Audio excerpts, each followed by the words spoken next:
Guys welcome to my blog. आज चाहिँ हामी पुरै जनता भ्लगमा तपाईँहरूलाई नयाँ नयाँ कुरा देखाउन चाहन्छु होइन। चाहिँ तोरी बिलेर तोरीको तेल निकाल्दैछौँ। दसैँलाई आयो नि त गाइज दसैँ तेल यसरी आउँदो रहेछ। लेट्स सी हेर्नुहुन्छ तेल हाल्ने एक बोरा पाक्छ पहिला हेर तेल हाल्ने अनि हाम्रो यो तोरी रेडी हुँदैछ।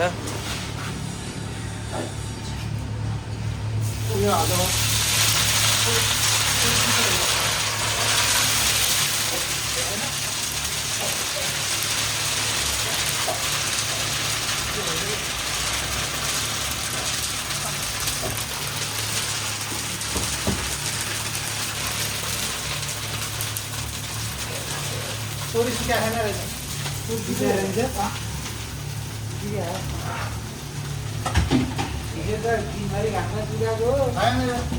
तपाईँ तोरी सुक्या भन्नुहुन्छ।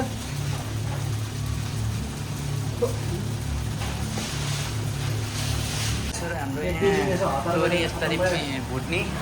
यता तोरी भुट्नलाई म्याक्सिमम टाइम कति लाग्छ? यो राम्रोसँग सुक्या छ भने 15 देखि 20 मिनट। कति घन्टा? 15 देखि 20 मिनट। ए 15 देखि 20 मिनट लगभग आधी घन्टा भनौँ न। ए आधी घन्टा होइन, आधी घन्टा लाग्दो रहेछ लगभग। अनि हाम्रो टेम्परेचर चाहिँ यो 220 सम्मको हुन्छ नि त। 220 टेम्परेचरमा पाक्छ। यो चाहिँ अहिले तोरी नसुक्या भएर टक्क यति भएर यसरी आउँछ पिना।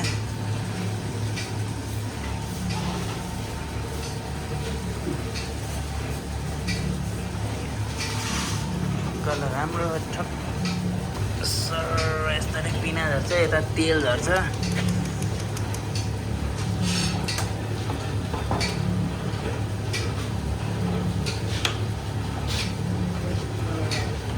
बेच्नको लागि बनायो होइन यो चाहिँ। अब यसलाई छानेर टक्क बोतलमा प्याकिङ।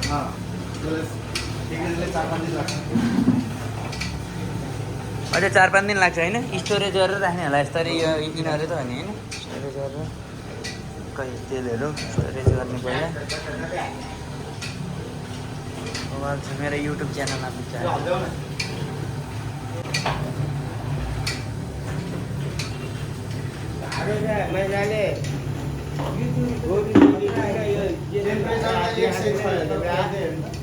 घटेर 220 टोटल होइन। अहिले आधी आयो पिनाको चाङ यता टक्क पाकेसित ठिक हुन्छ यो नि। बल्ल त त्यो तोरी जस्तो उयो सुक्या जस्तो भएछ।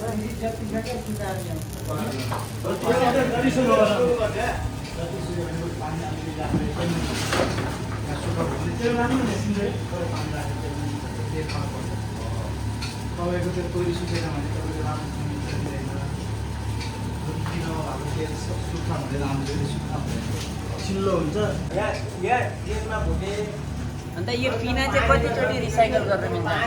यो पिना चाहिँ होइन यहाँ झर्छ नि, अनि फेरि कतिचोटि हाल्नु? 3चोटिसम्म हालिन्छ। यो पिना चाहिँ फेरि 3चोटिसम्म उता हाल्दै तेल खाएर निकालिन्छ।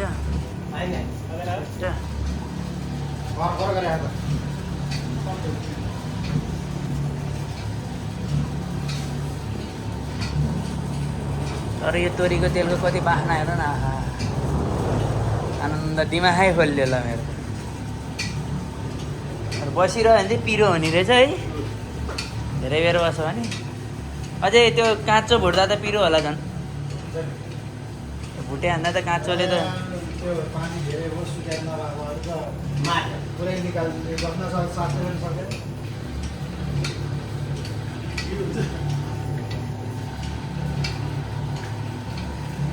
त्यसको पनि आउँदैन।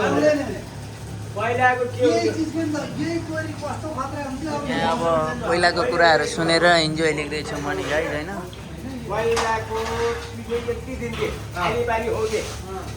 अनि त्यो गनतिर खोज्दै त्यो आफैको मुखले सेउला घाँस आफ्नोले खान्थे। दुध पनि आउँथ्यो। अनि दुध पनि मिठो घिउ पनि लाग्थ्यो। अहिले दाग्दै जान्छ। अहिले दागेर पिठो पिठे खरे त्यसको बढी पनि निकालेर हाल्यो होइन। अनि त्यो भएर चाहिँ अनि भागेकै सिहाल्दो रहेछ भागेकै मान्छे पोसिलो हुनु होइन नि तोरी पिन्दै मिठो मिठो कुरा सुन्दै हौ दुध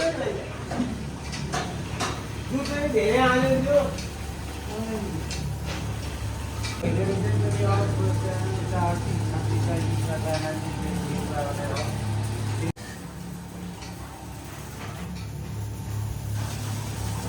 बाहना आयो बल्ल ल डढी हो क्या गराउनै पर्छ नत्र हुँदैन।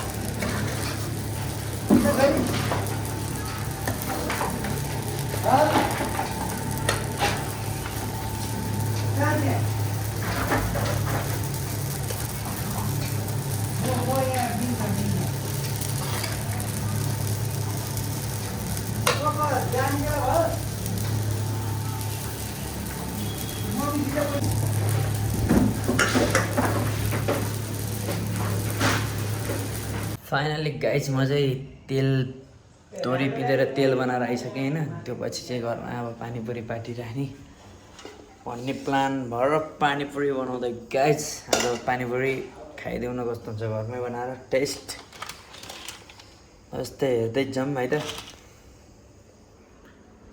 कस्तो कालो कालो देख्छु त म त अहिले चाहिँ गाइज यति एउटा पानीपुरी यति भएको छ अर्को बाँकी नै छ है यति बाँकी छ टन्नै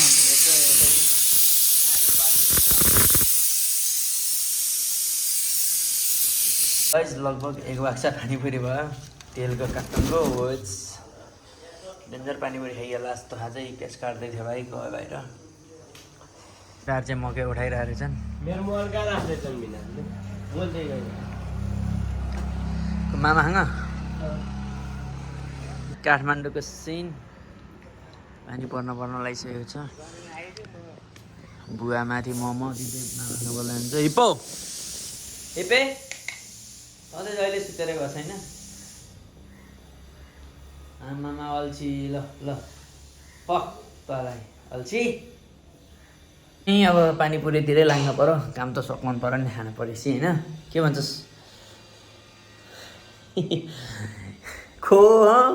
वाला हो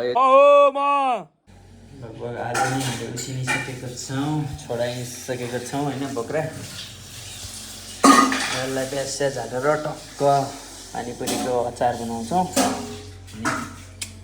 हेर्दै जाउँ गाइस कस्तो हुन्छ अचार नि बनिसकेको छ हाम्रो फाइनल लुक चाहिँ यहाँ पुरै यता झोल किन छ के छ टेस्टी छ कस्तो हो है फिडब्याक त भाइ मिठो मिठो चाहिँ होइन है हाउ गर्नु पर्छ खोर्सानी खाइछु क्या मम्मी उहाँ बसेर खाँदैन है मम्मीलाई देखाइदिनु छोड हटाएर कस्तो भयो मम्मी कस्तो भयो कसैलाई बनाउनु जस्तै होइन त फाइनल्ली पानीपुरी नि खाइसक्यो भने नि फुट्यो पिरो पिरो हा भयो होइन फेरि अर्को काम थपिसकेको छ पिङ हाल्ने रे अब दसैँ सुरु भइसक्यो होइन सुई पिङ हाल्ने रे हान्न अलि ठुलो मुख बनाउनु हो अघि पुयो पुयो पुयो भन्ने मान्छे अहिले पुगिसक्यो होइन अचार बिनाको अचार भएको चाहिँ पुग्यो ल केही भन्न चाहनुहुन्छ लाइक सेयर र सब्सक्राइब भन्नु अनि गरिदिनु होला म चाहिँ अचार खाइन पानीपुरी मात्रै ल गाइज अब हामी नि अब एकछिन चिया खाएर होइन टक्क पिङ हाल्ने रे बाँस लिन जानु छ बाँस लिन जानु छ बाँस लिएर आएर हामी चाहिँ पिङ हाल्छौँ गाइज अब दसैँ आइसक्यो सबैलाई विजय दशमीको शुभकामना पानी पनि मिठो लाग्छ भन्दै अब अहिले पछि बाँस काट्दा ओर्दा भेटौँला। पिङ हालेको भिडियो चाहिँ अब अर्को पार्टमा आउँछ गाइज होइन। एकै दिनमा हाल्दा चाहिँ लामो भिडियो होला जस्तो छ। यति भन्दै आजलाई मेरो भिडियो यहीँ टुङ्गाउन चाहन्छु। लाइक सेयर र सब्सक्राइब गर्न नबिर्सिनु होला। हजुरहरूको मायाले गर्दा मात्रै सब्सक्राइब बढ्ने हो, लाइक नि बढ्ने हो। ओके गाइज, अर्को भिडियो हेर्नलाई रेडी भएर बस्नुहोस्।